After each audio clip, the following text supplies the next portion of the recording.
దీవెనా, దుఃఖిత పీడిత నిరాధారులకు ఆశ్రయ దీవెనా, ప్రయాసపడే సమస్త జనులకు విశ్రాంతినిచ్చే దీవెనా, దుఃఖిత పీడిత నిరాధారులకు ఆశ్రయ దీవెనా, అనుదిన రక్షణ సువార్తనందించు పరమ నివేదనా, అనుదిన రక్షణ సువార్తనందించు పరమ నివేదనా, యేసయ్య దీవెనా, యేసయ్య దీవెనా, యేసయ్య దీవెనా, యేసయ్య దీవెనా.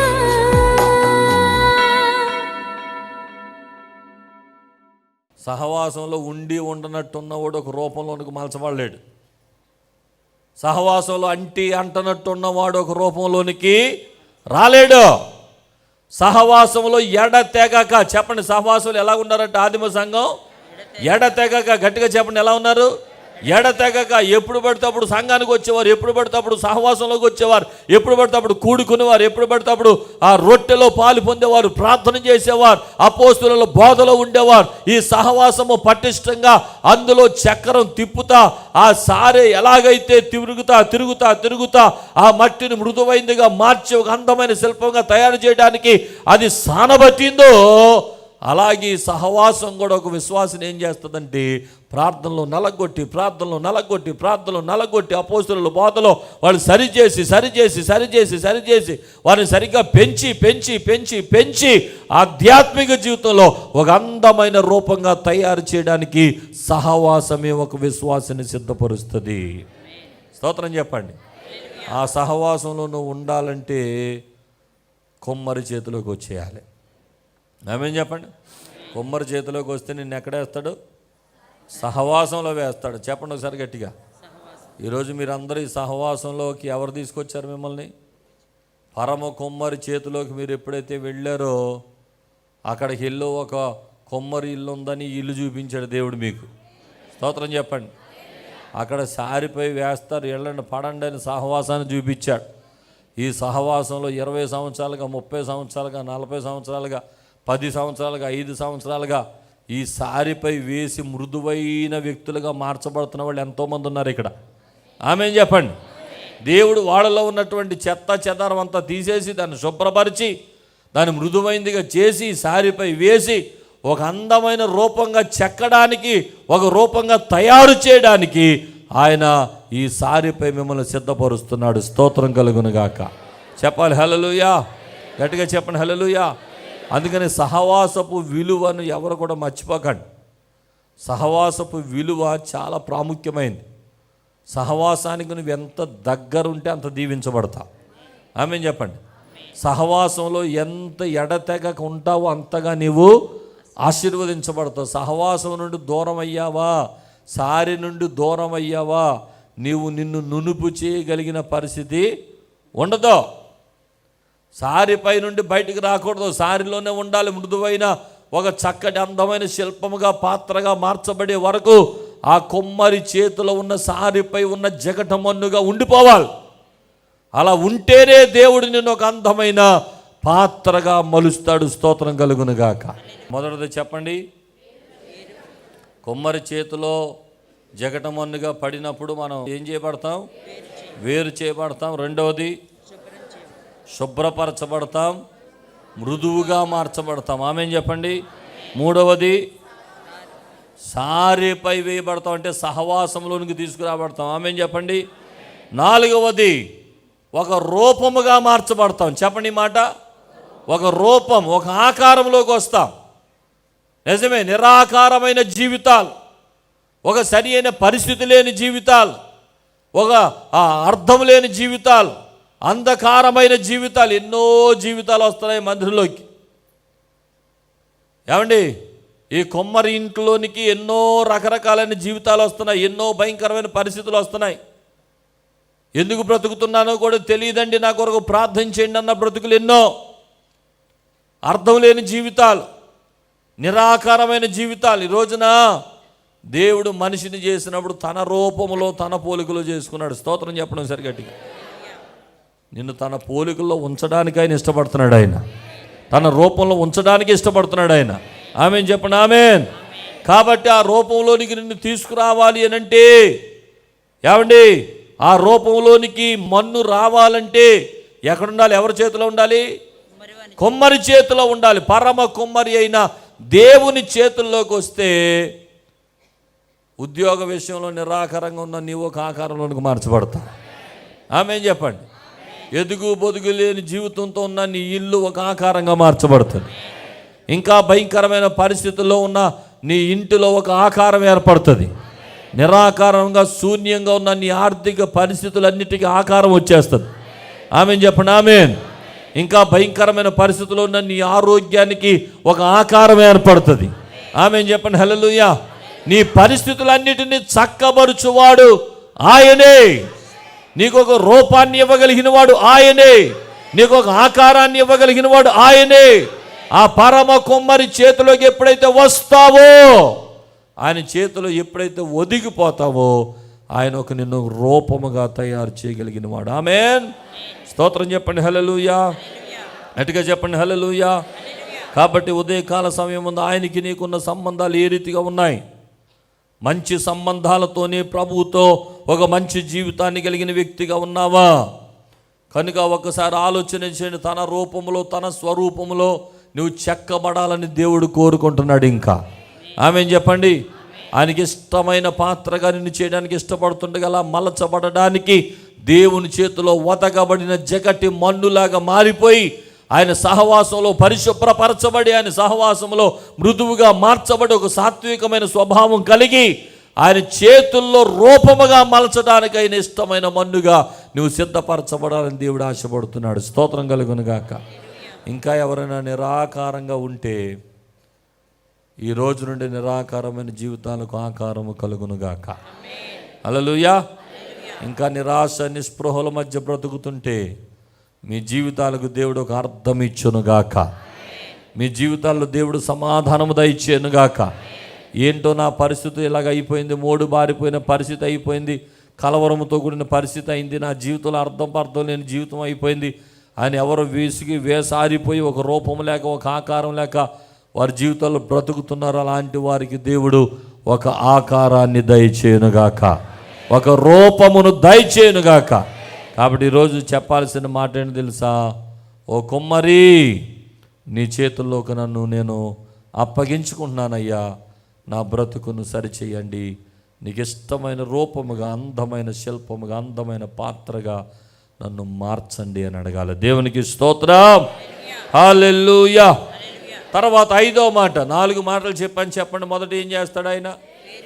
వేరు చేస్తాడు. 2వది శుభ్రపరచబడతా. 3వది సారిపై వేయబడతా, అంటే సహవాసములోనికి వచ్చేస్తాం. 4వది ఒక రూపముగా మార్చబడతాం. 5వది మరలా కట్టబడుట. చెప్పండి మాట, మరలా కట్టబడతాం.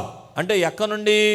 4వ వచనంలో చెప్పాడు. ఇర్మియా 18వ అధ్యాయం 4వ వచనంలో ఇర్మియా నువ్వు అక్కడికి వెళ్ళి ఆ మంటితో పాత్రను చేస్తున్న ఆ వ్యక్తిని చూస్తే నీకు ఒక అంశం అర్థమవుతుంది అన్నాడు. ఏంటది? చదవండి ఒకసారి. కుమ్మరి జిగటి మంటితో చేయుచున్న కుండ వాని చేతిలో విడిపోగా ఆ జిగట మన్ను మరలా తీసుకొని కుమ్మరి తనకు యుక్తమైనట్లుగా దానితో మరి యొక్క కొండను చేసెను. స్తోత్రం చెప్పడం సరిగట్టిగా. ఆ కుమ్మరి చేతిలో ఉండగానే కొండ ఏమవుతుందంట? విడిపోతుందంట, కొన్నిసార్లు జారిపోతుందంట, కొన్నిసార్లు దాంట్లో అతుక్కుంటలేదంట సరిగ్గా. ఏమండి, కొన్నిసార్లు విడిపోయి రాలిపోయి అది పడిపోయి ఆ చేతిలో నుండి బయటికి ఆ కొండ పాత్రలో నుండి మరలా ఒకసారి అది పగిలిపోతుందట. అయితే ఇది ఎన్నిసార్లు చేసినా పడిపోతుంది, రాలిపోతుంది, కూలిపోతుంది. ఎంత చక్కగా కట్టాలనుకోండి, ఇది నా మాట వింటలేదని ఆ పడిపోయిన ఆ మొక్క తీసి బయట పడేస్తున్నాడా? పడేయడు. ఒక్కసారి ఆయన చేతుల్లోకి వచ్చి ఆయన చేతుల్లోనే ఉంటే ఎన్నిసార్లు జారిపోయినా కడతా ఉంటాడు ఆయన. స్తోత్రం చెప్పడం సరిగట్టిగా. ఎన్నిసార్లు పగిలిపోతున్నా మళ్ళీ బాగు చేస్తూ ఉంటాడు ఆయన. ఆయన చేతుల్లో నుండి మాత్రం బయటికి రాకూడదు. స్తోత్రం చెప్పడం సరి గట్టిగా గట్టిగా స్తోత్రం చెప్పండి. ఒకవేళ ఏ పరిస్థితుల్లో జారిపోయి ఉన్నావో, ఏ పరిస్థితుల్లో పడిపోయి ఉన్నావో, ఏ పరిస్థితుల్లో దూరం అయిపోతున్నావో, ఏ పరిస్థితుల్లో ఒక పాత్రగా మలచాలని దేవుడు ఆశపడుతుంటే ఆయన ఆశలు భంగం చేస్తూ, ఒకవేళ ఆ జగట మన్నులో నుండి కొండగా తయారు చేయబడుతున్న, పాత్రగా తయారు చేయబడుతున్న ఆ మట్టి విడిపోతున్న పరిస్థితులు కనబడుతున్నట్టు నీవు కూడా సహవాసానికి దూరమై, దేవునికి దూరమై, పాత్రలోడు పక్కకు వచ్చి ఒకవేళ దేవునికి అయిష్టంగా బ్రతుకుతున్నా సరే, ఈరోజు ప్రభు చెప్తున్న మాట ఏంటి తెలుసా? ఇంకా ఇంకా ఇంకా ఇంకా ఆయన నిన్ను ప్రేమిస్తున్నాడు ఇప్పుడు కూడా. స్తోత్రం చెప్పండి. నేటికి కూడా నిన్ను విడిచిపెట్టకుండా సహవాసానికి దూరం అవుతున్న నిన్ను మరలా సహవాసంలో కలుపుకుంటున్నాడు ఆయన. స్తోత్రం చెప్పండి. రక్షణకు దూరం అయిపోతున్న నిన్ను ఇంకా రక్షణలోనికి తీసుకుంటున్నాడు మరలా ఆయన. స్తోత్రం చెప్పండి ఒకసారి గట్టిగా. హల్లెలూయా గట్టిగా చెప్పండి. ఏ మన్నును బాగు చేయలేమో తెలుసా? ఆయన చేతుల నుండి బయటకు వచ్చేసిన మన్నును బాగు చేయలేము. నీతిమంతుడు 7 మార్లు పడినను తిరిగి లేస్తాడు. స్తోత్రం చెప్పండి గట్టిగా చెప్పండి. ఎప్పుడు ఆ మాట చెప్పాలి? ఎప్పుడు? ఆయన చేతుల్లోనే ఉండి పక్కకు వచ్చిన మన్నులాగా అయినా దాన్ని విడిచిపెట్టడు ఆయన. మరలా దాన్ని సరిచేసి, మరలా దాంట్లో కలిపి, సహవాసంలో కలిపి, మరలా ఆయన రక్తంలో కడిగి, మరలా ఆయన సంఘంలో ఆ చక్కగా చేసుకొని ఒక ఉపయోగకరమైన పాత్రగా మలిచే వరకు మరలా తిరిగి కడతా ఉంటాడు దాన్ని. స్తోత్రం చెప్పండి. నీ పట్ల ఎంత శ్రద్ధ ఉంది యేసయ్యకి స్తోత్రం చెప్పు గట్టిగా చెప్పండి. ఒకవేళ దేవుని చేతుల్లో ఉండి పొరపాటు చేసిన వాళ్ళని పక్కకు పడేసి దేవుడైతే ఈ పాటికి మనం ఇక్కడ ఉండాల్సిన వాళ్ళు కాదు. ఎంత ప్రేమ కలిగిన దేవుడు అండి, ఎంత ప్రేమ కలిగిన దేవుడు. నువ్వు జారిపోతున్నా నిన్ను విడిచిపెట్టట్లేదు ఆయన. నువ్వు పడిపోతున్నా నిన్ను విడిచిపెట్టట్లేదు ఆయన. కొన్నిసార్లు దూరం అవుతున్నా విడిచిపెట్టట్లేదు. ఆ మన్నులో నుండి ప్రక్కకు వస్తున్నా విడిచిపెట్టట్లేదు. మళ్ళీ లాగి, మళ్ళీ అందులో కలిపి, మళ్ళా సానబట్టి, మళ్ళీ సారి మీద వేసి, మళ్ళీ దాన్ని నునుపుగా చేసి, మళ్ళా పవిత్రపరిచి, మళ్ళా ఒక పాత్రగా చేసే వరకు నీ మీద చక్కటి ప్రణాళికలు కలిగిన దేవుడు ఆయన. స్తోత్రం చెప్పండి హల్లెలూయా గట్టిగా చెప్పండి హల్లెలూయా. కాబట్టి ఈ రోజున పరమ కుమ్మరి అయిన దేవునిని ఒక్క క్షణం కూడా విడిచిపెట్టకూడదు. మనం ఒక్క క్షణం కూడా విడిచిపెట్టకూడదు. నీ చేతిలో మన్నుగా, నీ చేతిలో జగట మన్నుగా, నీ చేతిలో పాత్రగా, ఒక అందమైన శిల్పంగా తయారయ్యే వరకు ప్రభువా నన్ను నీ చేతిలోనే ఉంచండి, నేను నీ చేతిలోనే ఉంటాను అని సమర్పణ తీసుకుని ఆయన చేతుల్లో ఉంటే ఏదో ఒక రోజు వస్తుంది. ఆ రోజున మనల్ని పనికొచ్చే పాత్రలుగా తయారు చేస్తాడు ఆయన. స్తోత్రం చెప్పండి హల్లెలూయా గట్టిగా చెప్పండి. మరలా కట్టబడతాం. చెప్పండి మాట. ఎక్కడుంటే? సంఘం నుండి వేరే అవ్వకూడదు, సహవాసం నుండి వేరే అవ్వకూడదు, దేవుని నుండి వేరే అవ్వకూడదు, భక్తి నుండి వేరే అవ్వకూడదు, విశ్వాసం నుండి వేరే అవ్వకూడదు. శ్రమలు వస్తాయి, కష్టాలు వస్తాయి, పక్కకు వెళ్ళిపోకూడదు. దేవునిలోనే నిలబడాలి, ప్రభు కొరకు సాక్షిగా ఉండాలి, ప్రభు చేతుల్లోనే ఉండాలి. దేవుడు ఒక రోజున పనికొచ్చే పాత్రలుగా మనల్ని సిద్ధపరుస్తాడు. స్తోత్రం కలుగును గాక. ఆమేన్ చెప్పండి హల్లెలూయా గట్టిగా చెప్పండి హల్లెలూయా. 5 మాటలు చెప్పండి. మొదటి మాట వేరు చేయబడతాం, రెండవది శుభ్రపరచబడతాం, మూడవది సారెపై వేయబడతాం, అంటే సహవాసంలోనికి తేబడతాం. చెప్పండి ఎక్కడికి? సహవాసంలోనికి వస్తాం. నాలుగవది ఒక రూపముగా మార్చబడతాం. ఐదవది మరలా కట్టబడతాం. స్తోత్రం చెప్పండి సరి గట్టిగా గట్టిగా చెప్పండి హల్లెలూయా. ఆరవది దాన్ని ఒక రూపంగా చేసిన తర్వాత ఆ కొమ్మరి చేసే పని ఏంటో తెలుసా? అగ్నిలో వేసి దాన్ని కాలుస్తాడు. కాల్చబడతాం. చెప్పండి మాట. పరమ కొమ్మరి అయిన చేతిలో మంటికున్న 7 భాగ్యాలలో ఒక భాగ్యం ఏంటో తెలుసా? కాల్చబడటం కూడా ఒక భాగ్యమే. ఆమేన్ చెప్పండి. నలగగొట్టబడటం కూడా ఒక భాగ్యమే. శ్రమను అనుభవించడం కూడా ఒక భాగ్యమే. కష్టాలలో నడవడం కూడా ఒక భాగ్యమే. స్తోత్రం చెప్పడం సరిగట్టిగా. కొమ్మరి ఆ మంటిని కాలిస్తేనే కానీ అదొక గట్టి ఘటముగా మార్చబడదు, అదొక మంచి పనికొచ్చే పాత్రగా తయారవ్వదు. అలాగే విశ్వాస జీవితంలో పరమ కొమ్మరి అయిన దేవుని చేతిలో పడ్డాక కొన్నిసార్లు మనల్ని శోధనలు, శ్రమలు, ఇరుకులు, ఇబ్బందులు, భయంకరమైన అగ్ని లాంటి శ్రమలు వచ్చినప్పుడు మీరు భయపడొద్దు అని ప్రభువు చెప్పాడు. ఎందుకో తెలుసా? అవి మిమ్మల్ని మరింత మెరుపులోనికి తెచ్చేవే తప్ప మిమ్మల్ని నాశనం చేసేవి మాత్రము కాదు. స్తోత్రం చెప్పండి.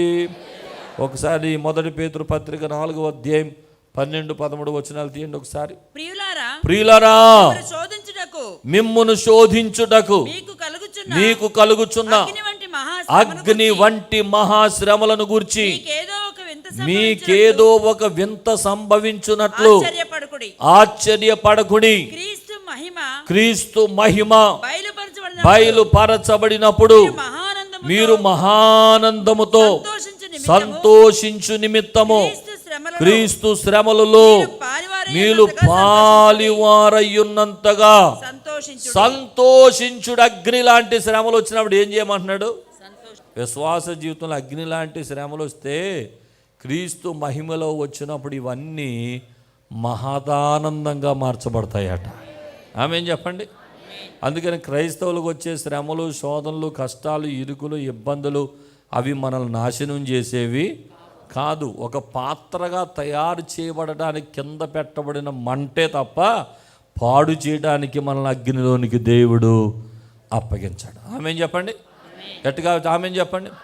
అందుకే ఈరోజు ఎవరైనా కాల్చబడుతున్నారేమో, నలగొట్టబడుతున్నారేమో, వేదన పడుతున్నారేమో, కలవరముతో, దుఃఖముతో నలిగిపోతున్నారేమో, ఏంటి శ్రమలు, ఏంటి కష్టాలు, ఏంటి ఇరుకులు, ఏంటి ఇబ్బందులు, ఏంటి శ్రమలు తట్టుకోలేకపోతున్నానని వేదన పడిపోతున్న నలిగిపోతున్న వారు ఎవరు ఉన్నారు? మహదానందంగా ఎంచుకోండి. ఇదే పేతురు భక్తుడు 1 పేతురు పత్రిక 1వ అధ్యాయం 6వ వచనం నుండి మనకు తెలిసిన మాటలు 8వ వచనం వరకు. ఇందువలన మీరు ఆనందించుచున్నారు కానీ అవసరమును బట్టి నానా విధములైన శోధనల చేత ప్రస్తుతము కొంచెం కాలం మీకు దుఃఖము కలుగుచున్నది. నశించిపోవు సువర్ణం అగ్ని పరీక్ష వలన శుద్ధపరచబడుచున్నది కదా. దానికంటే అమూల్యమైన మీ విశ్వాసము ఈ శోధనల చేత పరీక్షకు నిలిచినదై యేసుక్రీస్తు ప్రత్యక్షమగునప్పుడు మీకు మెప్పు, మహిమ, ఘనత కలుగుటకు అవి కారణం అవుతాయి. స్తోత్రం చెప్పండి. నశించిపోతున్న సువర్ణాన్ని ఏం చేస్తారు? పాడైపోతున్న బంగారాన్ని ఏం చేస్తారు? కంసాలికి ఇస్తే కంసాలి ఏం చేస్తాడు? ఇది మన్నా చచ్చోళ్ళు బంగారం, కొంచెం జాగ్రత్తగా డీల్ చేయాలని దూది పెట్టి తుడుస్తాడా? అబ్బే, ప్రధానమంత్రి గారు బంగారం అయినా, ముఖ్యమంత్రి గారు బంగారం అయినా అది శుభ్రం అవ్వాలంటే ఎక్కడ ఉండాలి? అగ్నిలో వేసి కాల్చబడాలి, కొట్టబడాలి, నలగొట్టబడాలి, దాని ఆకారం మారిపోవాలి. నేను అంటాను చాలాసార్లు, బంగారానికి మాటలు చేమయ్య, ఎంత ఖరీదు పెట్టి నన్ను కొంటుంటే నువ్వు అగ్నిలో వేసి కాలుస్తావు, నీ చేతిలో ఉండను అనే కంసాలి చేతిలో బంగారం ఎగిరిల్లి అవతల పడితే బంగారం మునుపటి కంటే అధికమైన మెరుపు పొందుతుందా? పొందలేదు. ఏ బంగారం మునుపటి కంటే అధికమైన మెరుపు పొందుతుందంటే, కంసాలి నువ్వేం చేసినా నా మంచి కోసమే చేస్తావు, నువ్వు అగ్నిలో వేసినా, కొట్టినా, కాల్చినా, ఎంత చిత్రవద చేసినా నీ చేతిలోనే పడి ఉంటానయ్యా అని ఏ బంగారం కంసాలి చేతిలో అణిగిమణిగి ఉంటుందో ఆ బంగారం మునుపటి కంటే అధికమైన మెరుపులోనికి వస్తుంది. స్తోత్రం చెప్పండి. అలాగే పరమ కంసాలి అయిన దేవుని చేతుల్లో, పరమ కుమ్మరి అయిన దేవుని చేతిలో ఆ పాత్రను కాల్చబడుతున్నప్పుడు, అది కొట్టబడుతున్నప్పుడు, అది భయంకరమైనటువంటి వేడిమితో ఆ పాత్రను కాలుస్తున్నప్పుడు ఏ కుండ తట్టుకుంటుందో, ఏ పాత్ర నిలబడుతుందో, ఏ పాత్ర తట్టుకుంటుందో ఆ పాత్ర ఒక ఘనమైన పాత్రగా సిద్ధపరచబడుతుంది. ఆమేన్ చెప్పండి. హల్లెలూయా. అదే యోబు భక్తుడు అన్నాడు, శోధించబడిన మీదట ఆయన సువర్ణంగా మారుస్తాడు. స్తోత్రం చెప్పండి. అందుకని భౌతికంగా వచ్చే ఈ శ్రమల్లో, కష్టాల్లో, శోధనలో, ఇరుకుల్లో, ఇబ్బందుల్లో తల్లడిల్లిపోకండి, కలవరపడిపోకండి, కంగారు పడిపోకండి. ఎవరి చేతుల్లో ఉన్నాం? ఎలా ఉన్నాం? జగటమన్నులాగా ఉన్నాం. చెప్పండి, ఎలా ఉన్నాం? జగటమన్నులాగా ఉన్నాం. ఏం చేస్తున్నాడు ఆయన? ఒక పాత్రగా చేస్తున్నాడు. చెప్పండి, ఏం చేస్తున్నాడు ఆయన? ఈ ప్రక్రియలో పాత్రను ఎక్కడేస్తున్నాడు? సారి మీద వేసి నలగొడుతున్నాడు, దాన్ని చక్కగా తయారు చేస్తున్నాడు. పాత్రగా వేసాక ఎక్కడ పెడతాడు? అగ్ని మీద పెడుతున్నాడు. చెప్పండి, ఎక్కడ పెడుతున్నాడు? అగ్ని ఏం చేస్తుంది? ఆ పాత్రను ఇంకా మంచిగా గట్టిగా చేసేస్తుంది. స్తోత్రం చెప్పండి. ఇంకా బలంగా సిద్ధపరుస్తుంది. స్తోత్రం చెప్పండి. శ్రమలు విశ్వాసిని స్థిరపరుస్తాయి, కష్టాలు విశ్వాసిని బలపరుస్తాయి, శోధనలు విశ్వాసిని బలంగా నిలబెడతాయి, క్రీస్తు కొరకు ఒక గొప్ప సైన్యంగా సిద్ధపరుస్తాయి. శ్రమలు మనల్ని దేవునికి దగ్గర చేసేవే కానీ శ్రమల ద్వారా దేవునికి ఎట్టి పరిస్థితుల్లో దూరం అయ్యే వాళ్ళము కాదు. ఒక అందమైన రూపముగా మలిచే వరకు కొన్నిసార్లు మనం కాల్చబడతాం. ఆమేన్ చెప్పండి. హల్లెలూయా, హల్లెలూయా. ఇది కూడా పరమ కుమ్మరి చేతిలో మంటికి ఇవ్వబడిన ఒక భాగ్యం. ఆమేన్ చెప్పండి. ఏంటది? ఒక భాగ్యం. ఆమేన్ చెప్పండి. ఇంకా ఎవరైనా అలగొట్టబడుతుంటే, శ్రమల్లో, దుఃఖంలో, వేదంతో ఉంటే, ఈ రోజున ప్రభు నీతో మాట్లాడుతున్నాడు. అమ్మా ఓపిక పట్టు, కొంచెం ఓపిక పట్టు, తయారు చేసేస్తున్నాను, నిన్ను తయారు చేస్తున్నాను, ఒక అందమైన రూపంగా వచ్చేస్తున్నావు, చక్కగా మలచబడుతున్నావు, చక్కగా ఓ పాత్రగా అయిపోతున్నావు, నీకు ఒక రూపాన్ని ఇస్తున్నాను, కంగారు పడొద్దు. ఇదిగో కొంచెం మంట కలుగుతుందా, కొంచెం బాధ కలుగుతుందా, కొంచెం ఇబ్బంది కలుగుతుందా, అలాగే భరించు, స్తోత్రం చెప్పు, స్తుతులు చెప్పు, వందనాలు చెప్పు, ప్రభుతోనే ఉండు. ఆయన చేతిలోనే మంట వస్తుందని ఆయన చేతిలోని మాత్రం ప్రక్కకి వెళ్ళొద్దు. ఒక పాత్రగా నిన్ను తయారు చేస్తాను అంటున్నాడు ప్రభు. స్తోత్రం చెప్పండి. హల్లెలూయా చెప్పండి. 6 మాటలు చెప్పేశాను, 7వ మాట చెప్తాను. జగట మన్ను ఆ కుమ్మరి చేతిలో, పరమ కుమ్మరుని చేతిలో ఒక అద్భుతమైన రూపంగా మలచటానికి మనకి ఇవ్వబడిన 7 భాగ్యాలు. మొదటి మాట చెప్పండి. ఆ కుమ్మరు ఏం చేస్తాడు? మంటి నుండి జగట మన్నును వేరు చేస్తాడు. రెండవది శుభ్రపరుస్తాడు. మూడవది సారి మీద వేస్తాడు, సహవాసంలో తీసుకొస్తాడు. నాలుగవది ఒక రూపముగా మార్చుతాడు. ఐదవది మరలా ఒకవేళ అందులో నుండి వేరుపరచబడిన మళ్ళీ దాన్ని ఏం చేస్తాడు? కట్టి ఒక పాత్రగా తయారు చేస్తాడు. ఆమె ఆరవది కాల్చబడతాం. కొన్నిసార్లు శ్రమల్లో, ఇరుకుల్లో, ఇబ్బందులు కాల్చబడతాం. అయినా మనలను ఒక పాత్రగా చేయడానికే తప్ప శ్రమలలో వేసి నాశనము చేయటం దేవుని ప్రణాళిక కానే కాదు. స్తోత్రం కలుగును గాక. ఇక 7వ మాట ఒక ఉపయోగకరమైన పాత్రగా చేస్తాడు. ఆమె ఏం చెప్పండి. చివరిగా ఇవన్నీ చేసిన తర్వాత మనం ఎలా మారుతాం? ఉపయోగకరమైన పాత్ర. చెప్పండి ఎలాగా? ఈ రోజున ఎక్కడైనా ఉపయోగపడుతున్నామంటే దానికి కారణం మనం కాదు, ఆ పరమ కుమ్మరి చేతిలో పడ్డాము, ఉపయోగకరంగా మారుతున్నాడు ఆయన. మనలో కొందరు ఆరాధికులుగా యోగ్యులుగా ఉన్నామంటే, మనలో కొందరు పరిచారకులుగా యోగ్యులుగా ఉన్నామంటే, కొందరు సేవకులుగా ఉన్నారంటే, కొందరు పనిచేసేవారుగా ఉన్నారంటే, కొందరు ప్రార్థించేవారుగా ఉన్నారంటే, కొందరు దేవుని కొరకు ఉపయోగపడేవారుగా ఉన్నారంటే, అందరూ విశ్వాసులుగా బ్రతుకుతున్నామంటే ఈ రోజున ఈ స్థాయి ఎవరిచ్చారో తెలుసా? ఎవరు మలిచారు ఇలా మనల్ని? ఆ పరమ కుమ్మరి చేతులు ఉంటే ఆయన మనకు అనుగ్రహించిన గొప్ప భాగ్యం ఇది. ఆమేన్. ఆయన మనల్ని తయారు చేసినటువంటి ఇచ్చిన ఒక అందమైన రూపం, పనికొచ్చే పాత్రగా మలిచిన ఆయన కార్యం మాత్రమే. స్తోత్రం కలుగును గాక. చూడండి, ఆయన ద్వారానే ఇలాంటివి జరుగుతున్నాయని చెప్పడానికి 2వ కొరింథీయులకు రాసిన పత్రిక 4వ అధ్యాయం 7వ వచనం ఒకసారి చదువుకుందాం. అయినను ఆ బలాధిక్యము మా మూలమైనది కాక దేవునిదై ఉండునట్లు మంటి ఘటములలో ఈ ఐశ్వర్యము మాకు కలదు. స్తోత్రం చెప్పడం సరిగట్టిగా. ఈ మంటి ఘటాల్లో ఈ ఐశ్వర్యాన్ని, ఘనతనిచ్చింది ఎవరు? దేవుడే ఇచ్చాడు. ఆమేన్ చెప్పండి. ఈరోజు నిలబడి ఆరాధించగలుగుతున్నాం, నిలబడి స్తుతించగలుగుతున్నాం, ప్రార్థించగలుగుతున్నాం, అబ్బా తండ్రి అని పిలవగలుగుతున్నాం, యోగ్యత సంపాదించుకున్నాం. ఇదంతా ఎక్కడదో తెలుసా? మనది కాదు. ఇదంతా కూడా ఈ మట్టిని తీసి ఆ యొక్క కుమ్మరి చేతిలో పెడితే దీన్ని జగటమన్నుగా చేసి, దీన్ని పరిశుద్ధ పరిచి, దీన్ని సాత్వికంగా మలిచి, దీన్ని మృదువైనదిగా చేసి ఒక అందమైన రూపాన్ని తయారు చేసి పనికొచ్చే పాత్రగా సిద్ధపరిచి పెట్టాడు ఇక్కడ. స్తోత్రం కలుగునుగాక. పనికిరాని మంటి ఘటంగా ఒక భయంకరమైన రూపము లేని వ్యక్తిగా ఉన్న నా జీవితంలో దేవుడిది జరిగించాడు. స్తోత్రం చెప్పండి. మీ బ్రతుకుల్లో కూడా దేవుడు చేసేసాడు. స్తోత్రం చెప్పండి. ఎందుకు పనికిరాని నా బ్రతుకు, ఏమవుతానో తెలియని నా బ్రతుకు, ఎక్కడుంటానో తెలియని నా జీవితం, ఏమవుతానో తెలియని నా జీవితం, ఎందుకు ఉపయోగపడతానో అర్థం లేని నా జీవితం, నా మంచి యవ్వన కాలంలో పరమ కుమ్మరి అయిన దేవుని చేతులకు అప్పగించుకున్నాను. ఓ కుమ్మరి, నీ చేతుల్లోకి వస్తున్నానయ్యా, ఆయన చేతుల్లోకి అప్పగించబడ్డాను. ఆయన సారి పట్టాడు, సహవాసంలో చేర్చాడు, పరిశుభ్రపరిచాడు. ఆయన మృదువైనదిగా చేశాడు, లోపాలన్నీ సరిచేశాడు, కాల్చాడు, శ్రమల గుండా నడిపించాడు, శోధనల గుండా నడిపించాడు, అన్నిట్లో నిలవబెట్టాడు. ఈ రోజున ఒక పనికొచ్చే పాత్రగా చేసి అందరూ కూడా ఈ పాత్రని ఇష్టపడేలాగా ఆయన చేసేసాడు. స్తోత్రం చెప్పడం సరిగట్టిగా హల్లెలూయా, గట్టిగా చెప్పండి హల్లెలూయా. నీవు ఎలాగున్నావు? నీ బ్రతుకు ఎలాగుంది? నీ జీవితం ఎలాగుంది? ఈ రోజున పనికొచ్చే పాత్రగా ఉన్నావా? పనికి రాని ఒక భయంకరమైన పరిస్థితుల్లో నీవు మిగిలిపోతున్నావు. ఇంకా ఈ రోజున పరిశుద్ధాత్మ దేవుడు మాట్లాడుతున్నాడు. ఒకవేళ నీ జీవితానికి నీకే ఒక ప్రశ్న కలుగుతుంటే, ఏంటి నా బ్రతుకు ఎలా ఉండిపోయింది? ఎందుకు మోడు బారిపోయిన జీవితంగా ఉండిపోయాను? ఎందుకు పనికొచ్చే పాత్రగా నేను జీవించలేకపోతున్నాను? ఎందుకు అందరూ మెచ్చుకునే పాత్రగా నేను ఉండలేకపోతున్నాను? ఎందుకు అందరూ ఇష్టపడేటువంటి తీసుకువెళ్ళే ఒక పాత్రగా, వాడుకునే పాత్రగా నేను ఎందుకు బ్రతకలేకపోతున్నాను? 10 మందికి ఉపయోగకరంగా ఉన్నావా? ఒక అందమైన శిల్పంగా తయారు చేయబడినప్పుడు సంతోషంగా దాన్ని తీసుకెళ్ళి ఇంట్లో పెట్టుకుని షోకేసులో పెట్టుకుంటారు కదా. షోకేసులో పెట్టక మునుపు దాని పరిస్థితి ఏంటి? కాల్చబడింది.